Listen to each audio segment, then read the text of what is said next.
Welcome to another episode of Space in Africa's webinar series titled The Role of Satellite in Building a Connected Africa.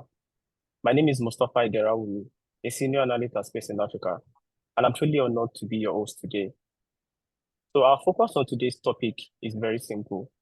We will try to educate everyone on the critical role that satellites play in expanding connectivity across Africa. And to do this, we are going to discuss the various subsectors that satellite connectivity affects and how socioeconomic impact of the digital divide affects Africa as a whole. Also, we are going to delve very briefly into the inner working of satellite communication technologies and also illustrate how they can effectively reach remote and underserved areas in Africa. Lastly, we would also try and spotlight Africa's growing expertise in satellite communication technology. And to do this, we will do this by showcasing projects, innovations, and initiatives across several African countries, just to see the current landscape of satellite technology in those areas and how we can improve them. So without wasting our time, let me introduce our speakers for today. I have Dr. Jolana Zhao, is the General Manager of the Angola National Space Program Management Office, GGPEN. I also have with me Engineer Laura Tuku Mohammed. He is the former former MD of the Nigerian Communication Satellite Limited, NICOMSAT. Thank you very much for joining us today. But before we begin, I would like to give a very quick rundown of today's agenda. So first off, I'm going to ask our speakers some carefully curated questions to drive conversations into these thematic areas that I mentioned earlier. And afterwards, we are going to entertain some Q&A from the audience. So this is where I would like to say a very big thank you to everyone that has joined us today. And for those that have joined our previous episodes, if you have any unanswered questions or have additional comments to give, please drop them in the chat box and we'll get to them when we get to the Q&A segment of today's program. So to start with Dr. Engineer Tuku, I'm going to ask you the first question. So go ahead. Like many other African countries, Nigeria also have an urban and rural connectivity challenges. So how is NICOMSAT addressing these disparities between the urban and rural areas? And what kind of strategies exist to extend satellite connectivity to the underserved region in Nigeria? Thank you, Mustafa. Thank you, Doctor, and the audience. Thank you for having me. To start with, it's a common knowledge that broadband connectivity is in the global knowledge and is forming foundation for the transmission of knowledge and business-based economy in Nigeria and in other countries. In Nigeria, particularly, broadband is important to us because we have the National Broadband Policy Plan, and we can see that the NCC, as of February 2023, said that broadband penetration in Nigeria is less than 50%. Therefore, it's an area where we can actually work on to benefit from this important aspect of the business. NICOMSAT, as you know, is a communication satellite company. We provide services on broadband, on broadcasting, and transponder leasing. So broadband business, especially particularly using our Ka band and Ku band, business infrastructure can be useful in providing services to undeserved and underserved areas. And this can be achieved, as you said, through the following. One is provision of infrastructure. The satellite, our satellite beam covers most of not only Nigeria, West Africa, Asia, some part of Europe. So therefore, we can provide services for broadband penetration to especially unserved and underserved areas in Nigeria. And this could be because of the inability of the terrestrial services being available, not available in those areas, some hinterlands and some hard areas to get by. And also, NICOMSAT my former company can also provide backhaul connectivity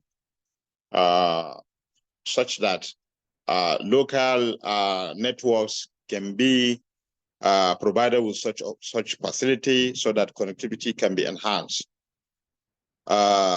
As I said, connectivity in unserved and areas and unserved and also underserved areas will be facilitated using our satellite facility.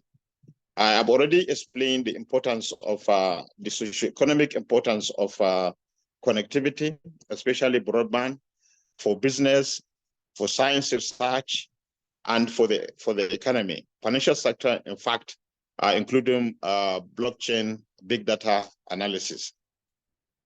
So, as I said, given the importance of this, we can see what huge role satellite facilities can provide in broadband penetration. To close the gap, as I said, we are less than 50% today. We are exactly about 48.49 according to NCC data of February 2023. We have a long way to go so that we can provide connectivity to the whole of the country. As I said, through those areas of other backhaul infrastructure or provision of cubes, internet cubes, so that connectivity can be enhanced in these remote areas. So I think these are few areas where I can be able to show that connectivity challenges can be overcome using the NatComSat satellite and also the strategies I have just explained. Thank you, Mustafa. Thank you, sir. How about my next question? Yeah. My next question is going to Dr. Zilana. So, Engineer Tuku talked about most of the things he talked about is based on the national benefits of satellite communication, and now they are using that to enhance, connectivity in Nigeria. But I wanted to speak to like a broader term, talking about the regional perspective. So, in what specific ways do you envision ANGOSAT to expedite the realization of critical components within the SADC regional satellite sharing infrastructure? And also, how do you think this particular the satellite would enhance the project's overall goal, particularly in terms of also providing improved connectivity among the member states? Yeah, thank you so much, Space Africa, for the invitation. Mustafa and the audience and my dear courts and the panel. Yeah, this is, first of all, I would like to say every time Space Africa addressed me an invitation to talk about connectivity in the country, I get really excited because this is a huge problem that we've been battling for decades that affects directly the life of millions of Africans in the continent. So, and I will talk on a perspective as an agency where we are responsible on building infrastructures that allows the country to have better connectivity and as well as to support other neighboring countries as well. So definitely, and most of us, we are really proud with ANGOSAT 2 because, by the way, on October 12th we celebrated 1 year of launch, successful launch of ANGOSAT 2. And we're also proud that it's the only HTS satellite in Africa as we speak, which has been recently launched among the other 4 African countries, including Nigeria, that have satellites. And today, Mustafa, just to give you an idea, with the ANGOSAT 2 and with the project which we call Connect Angola, we are connecting places where our mobile operators and other communication companies responsible on deploying communication in the countries, they don't want to go, right? And here always like to bring issues that we need to reflect why for decades we are failing to connect millions of Africans. We start from there. So if we look at the African space strategy, they've been saying to us, and Africa's space policy as well, to look not duplicating infrastructure because it will take much longer, right? So what we've been using with ANGOSAT-2 is really, today we just received, by the way, this morning on either quarter, the Namibian delegation that came discuss with us and see ANGOSAT-2. So what we're saying to our neighboring countries, ANGOSAT is there. We are proving its reliability, services, and we also assisting African countries even to have deployed infrastructure on the ground to help connect Africans that are unconnected, right? So what I'm trying to say here is, I believe, this is now my take here, I believe that we in Africa, we should be focusing developing indigenous capabilities first, right? Otherwise, we will never really solve the connectivity problem in Africa, because what we used to do in the past, besides Nigeria and some other African countries, we've been buying technology and new services, which, my point of view, I don't know if this is sustainable in long term, right? So coming back to your question, yes, ANGOSAT-2 today is making a lot of difference already in thousands of people in Angola. We start testing in a lot of African countries already. And when we design ANGOSAT-2, just to close on this one, our footprint and coverage was designed in a way that any Southern African country that want to join ANGOSAT-2, they can easily do that, right? We tested heavily on the existing power levels that we need to cover all the Southern countries. And once again, ANGOSAT-2 today is a reality. We are very happy with the results of after 1 year of operation. And definitely we are using this as a tool for regional integration. Thank you, Mustafa. Thank you very much, Jelana. So one of the pain points from your address now is that there is no need for duplication of effort. You can make use of the infrastructure that is available on the ground now and just use that to develop the entire continent. Thank you. So while you were speaking, one of our third speaker just joined, Mr. Timothy Ashton. He's the Acting Director General of RASCOM. RASCOM is the Regional African Satellite Communication Organization. So, Mr. Timothy, I want to pose my third question to you. So we've heard Engineer Tuku talk about the Nigerian perspective. We've heard Dr. Julana talk about the Southern African perspective. I would like you to speak from a more from the African perspective. So what do you think the role of regional intergovernmental organizations like RASCOM, what kind of role do you think they play in promoting collaboration with all the nations among African nations to maximize the benefits of satellite technology for socioeconomic growth?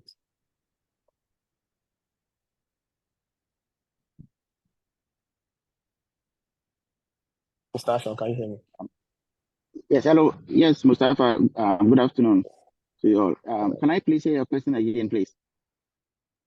Okay, so I was asking you to come from the African perspective, since we've heard Dr. Julana talk about the regional perspective, and we've also heard Engineer Tuku talk about the Nigerian perspective. So I was asking you what the role of regional intergovernmental organizations like RASCOM, what kind of role do they play in promoting collaboration and coordination among African countries to maximize the benefit of satellite technology for connecting the entire continent? All right.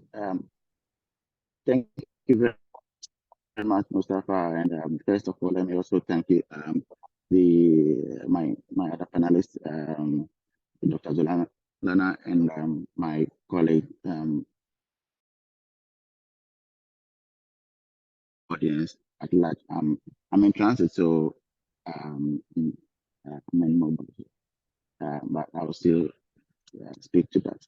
So, as you know, RASCOM is a regional Africa satellite communications organization, and which is established to champion satellite connectivity in Africa.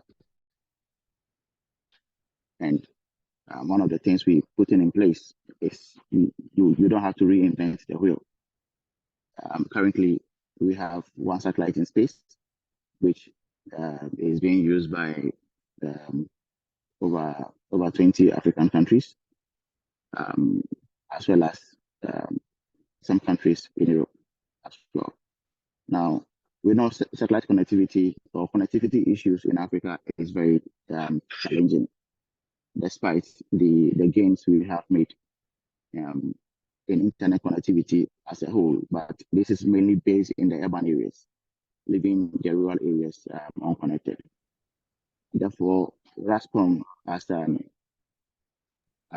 regional organization also is highly interested in these areas and looking at how we would be able to use satellite connectivity to connect these areas. Now, one of the things we're putting in place is building a very good partnerships between RASCOM and our existing countries that have launched their satellites and that also have space agencies. So, because we believe that this is the way to go, we need to partner with them in order to ensure that we will be able to use their capacity as well as what we have to compensate the terrestrial components that we have currently. Now, we have designed a new strategy starting from 2024, about five-year strategy. And people say it's very aggressive. It's yet to be shared outside. But yes, we believe that Africa is to be developed. If Africa is to be developed, it has to be developed by Africans, and we have to take charge of what we have. You ask a question: why does the foreign satellite operators want to come to Africa? Because there's something special in Africa. And if there's something special in Africa, we as Africans have to be able to tap into that special things that we have. And that is satellite connectivity is actually one of them to be able to connect the unconnected. So we're currently building partnerships now. I took charge of RASCOM about 6 months ago. And I'm reaching out to other regional organizations and agencies because actually RASCOM has been there for a very long time and there's a lot for us to do.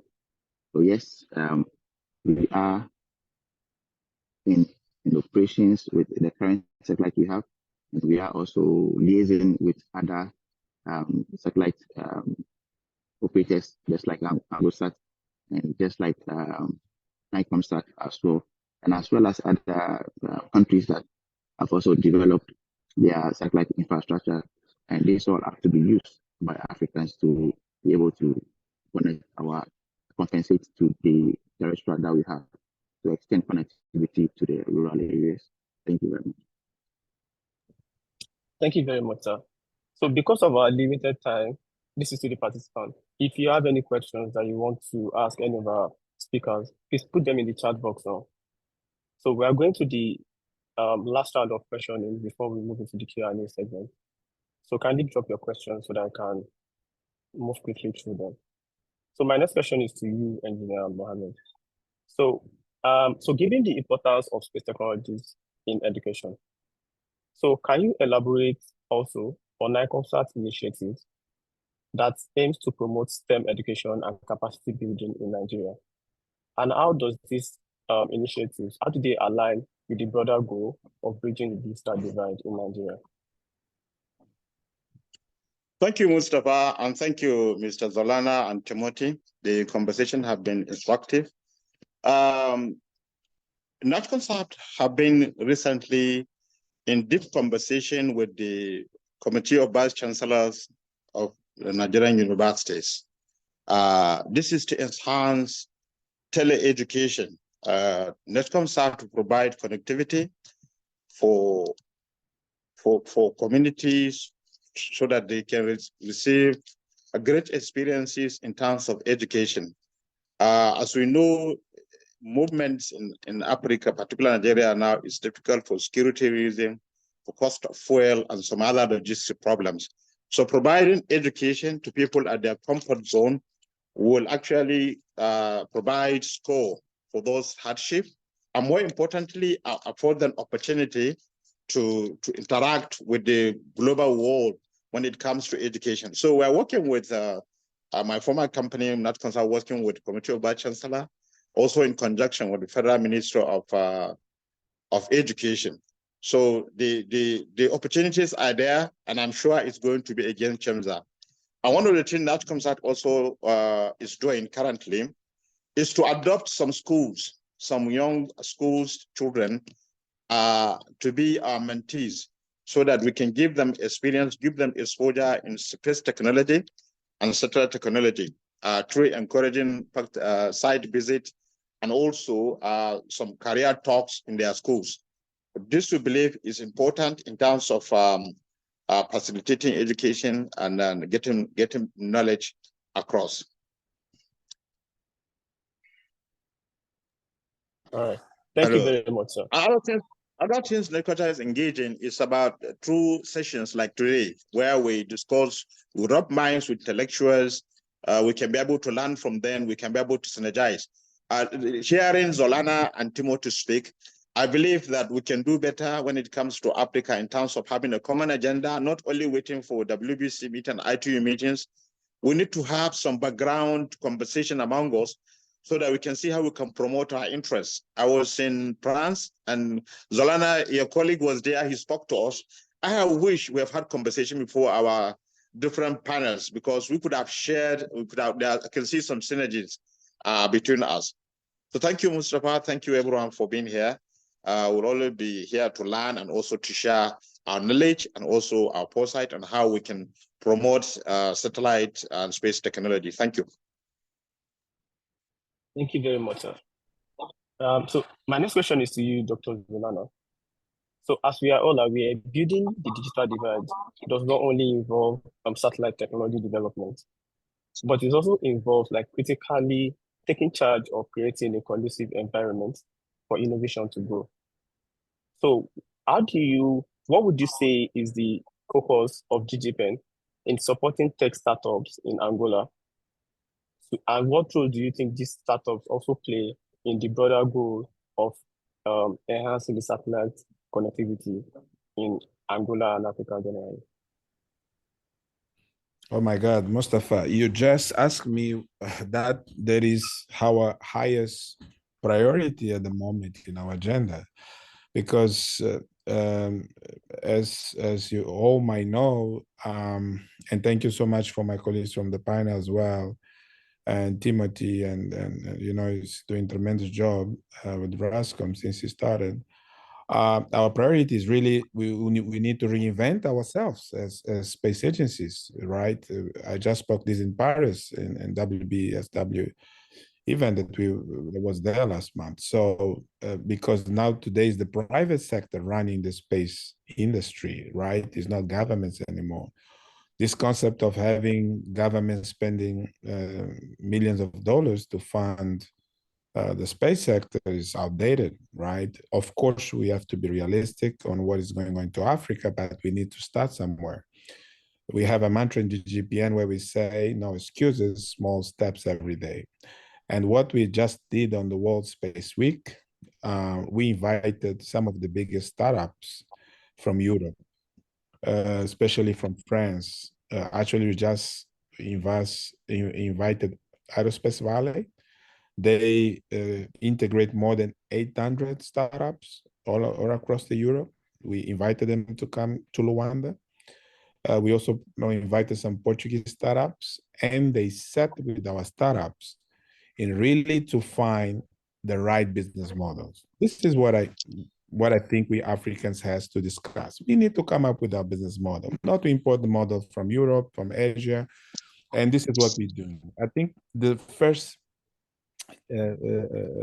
international, we were very successful, because what happened is the startup in Europe, they are very mature, they have a lot of experience, and they share a lot of this experience with our startups. And we just, with ANGOSAT2 and using ANGOSAT2 with the startup, we just created what we call the Connect Angola Kit ISP for startup, where we're going to be leasing this all the VSAT communication kit and the Wi-Fi that including billing system, and any young Angolan can take this VSAT kit and take to his village to give internet access to people. So meaning that we say, you know what, and thank you so much for our government to listen to us and say, you know, we as government, we cannot do as fast as is needed for people in the country. We cannot be, sorry to say that, we as even head of space agencies and related entities, we can be very bureaucratic sometimes. We don't have the agility, we don't have the speed, we don't have the stamina and the will to do things in the fast way, and thinking always on what the user wants and not what we want. This is just a specific example that we do in Angola and very successful. Thank you, Mustafa. Thank you very much, sir. So my last question to you, Mr. Timothy. So the question goes thus. We also know that satellite technology involves very complex regulatory and policy considerations. So can you discuss RASCOM's role in shaping satellite policy at a regional level and its effort to facilitate regulatory harmonization, for more efficient satellite connectivity in Africa? Yes, thank you very much, Mustafa, once again. And when you mention satellite policy at the regional level, I think that is something on a professional level. I have been successfully pushing for the past 14 years of my life in my previous job as a national communication with the National Communications Authority in Ghana. And I've been also as the chair for the ECOWAS satellite regulatory framework group, and also the vice chair for Africa as well. So these are policies that we push, and that have direct impact on satellite connectivity frameworks, and also shaping the policies of shaping the policies that we have of satellite services in Africa.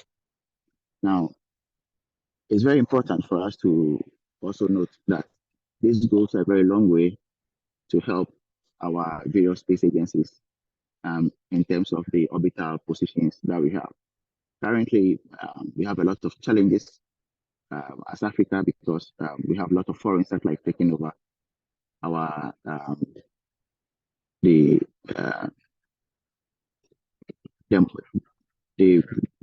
very best slots available, and when it comes to having coordinations, you have to take a very long time, and sometimes you can even get stuck along the way. But with the ITU, and we're making headways. For example, we have Resolution 559, which even some of the African countries have lost their orbital positions, and through such policies, the ITU is helping them again in order to regain the lost orbital positions.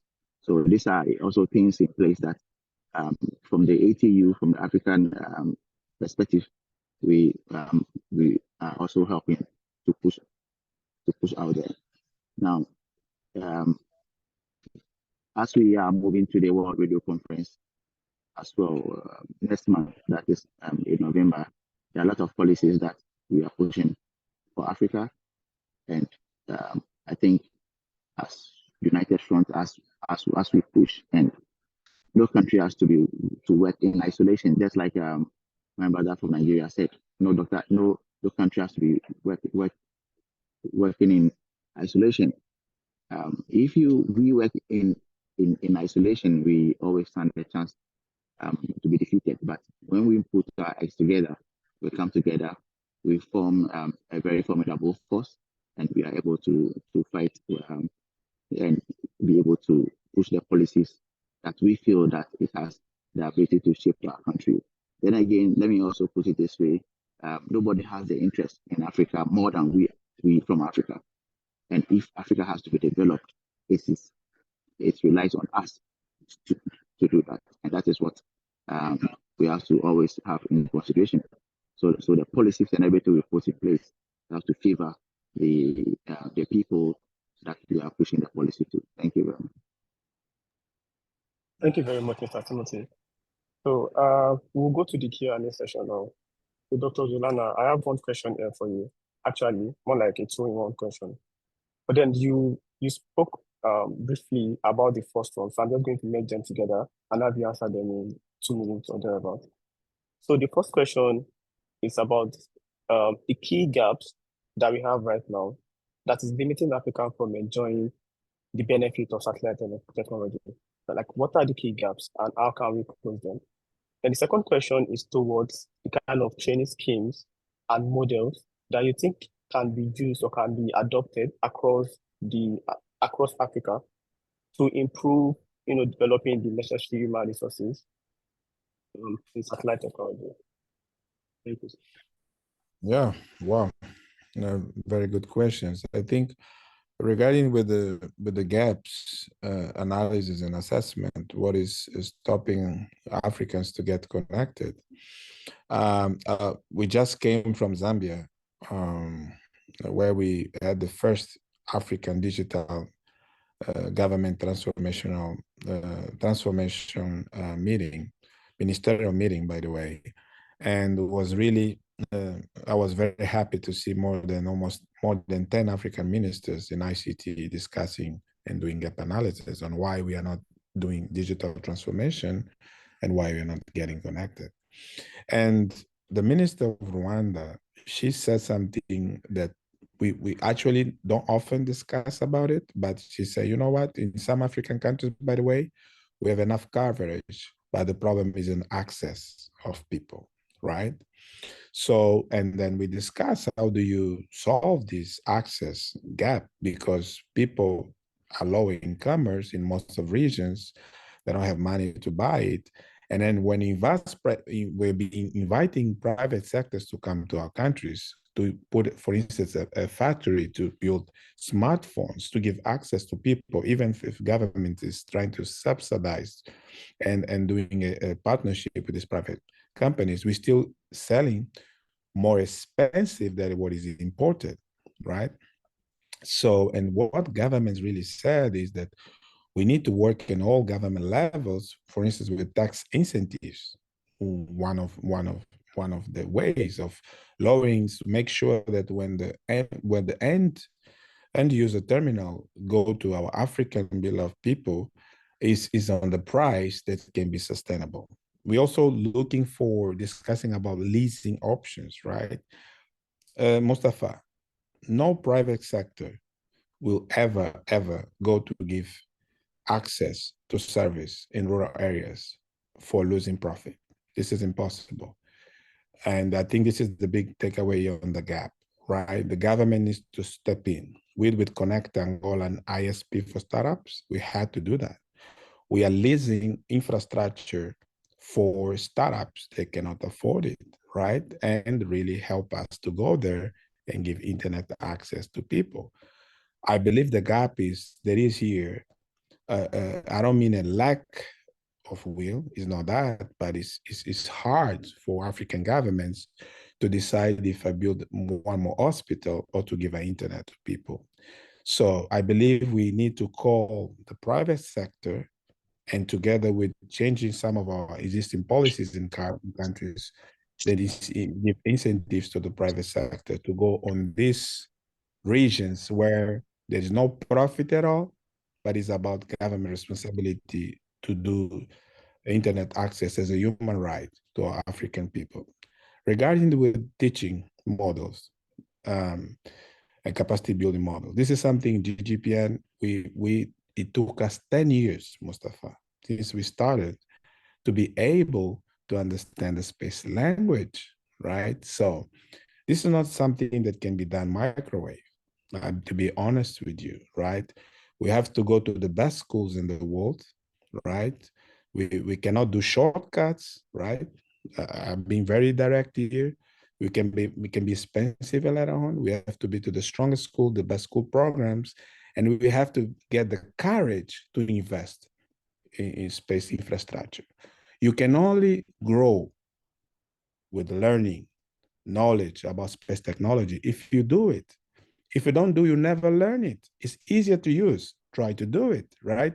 So I mean, we don't need to do $1 billion space program in order for you to learn. You have to do something just that is effective and with the best as well, right? We have to be very transparent on how we do our capacity building programs. Just an example, if I want to do a capacity building program just to impress my boss or just to make my pockets happy, it will never take off. Now, if you want to do a capacity building programs that we are thinking about, hey, let's be honest, I don't know anything about it, teach me. Let's go to MIT, let's go, I don't know, for UCT, for the best schools in the world. Let's work with Airbus, SpaceX. I know there are restrictions in some countries where we cannot work on easily and transfer this technology, but I mean, we have to go to learn those things. We have to stop being users and be doers. This is my take on capacity buildings as well. Thank you. Thank you very much, sir. And with that insightful response from you, you've ensured that we end on a very high note today. I'm very sorry to our audience because we will not be able to take any more questions. But what I can tell you is that you can't leverage on this opportunity that you have now and connect to our esteemed speakers on LinkedIn or any other social media platform. And you can direct any of the questions that you have with them. And trust me, they are going to respond to you in time. Again, I apologize because we have a very limited time today, and we'll ensure that we have a more robust timing for our coming webinar. So thank you very much, everyone, for joining us today. This will bring us to the end of the program. Thank you.